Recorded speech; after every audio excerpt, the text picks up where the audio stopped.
A chaminé que anunciará a escolha do novo Papa foi instalada por bombeiros na Capela Sistina na manhã desta sexta-feira, 2 de maio.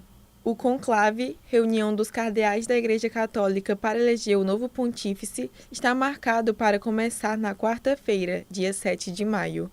O procedimento de instalação da chaminé marca o início dos preparativos para a escolha do sucessor do Papa Francisco, que morreu na segunda-feira, dia 21 de abril. Desde a segunda passada, a Capela Sistina está fechada para visitação para a realização das preparações necessárias para o evento. Os cardeais da Igreja Católica retomaram as reuniões preparatórias para o conclave na última semana. No encontro, os clérigos debateram como manter a agenda de reformas da Igreja promovida por Francisco. Para mais informações, acesse o portal O Povo. Se inscreva no canal, link na descrição.